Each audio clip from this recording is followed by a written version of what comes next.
मोदी सरकार विदेशी चंदे से जुड़े कानून में बड़ा बदलाव करने जा रही है। विपक्ष से लेकर अमेरिका तक से इस पर ऐतराज जताया जा रहा है। अमेरिकी सांसद रिले मूर ने कहा, ये ईसाइयों पर सीधा हमला है। रिपोर्ट्स हैं कि अगर मौजूदा सत्र में ये बिल आया तो गृह मंत्री अमित शाह इस पर चर्चा कर सकते हैं। आखिर FCRA संशोधन बिल में ऐसा क्या है? क्या ये संसद से पास हो जाएगा और सरकार के सामने असली दुविधा क्या है?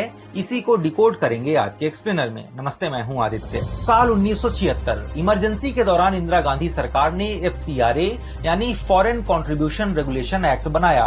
मकसद विदेशी ताकतें, NGO, शिक्षा संस्थान और ट्रस्टों को पैसा देकर भारत के अंदरूनी मामलों में हस्तक्षेप न कर सकें। 2010 में मनमोहन सिंह सरकार और 2020 में मोदी सरकार ने इसे और सख्त किया। साल 2026 में सरकार ने 3 बड़े कदम और उठाए हैं। पहला, सभी संस्थाओं को बताना होगा कि विदेशी पैसे का इस्तेमाल किस काम के लिए और किस राज्य या प्रदेश में होगा।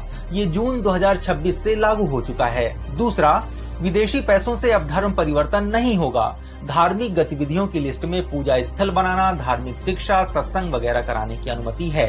ये नियम भी जून 2026 से लागू है। और तीसरा कदम है, अगर किसी संस्था के FCRA रजिस्ट्रेशन की अवधि खत्म हो जाए, रजिस्ट्रेशन कैंसिल या रद्द हो जाए, तो विदेशी चंदे से बनी उस प्रॉपर्टी की सुरक्षा और रखरखाव एक सरकारी अथॉरिटी करेगी।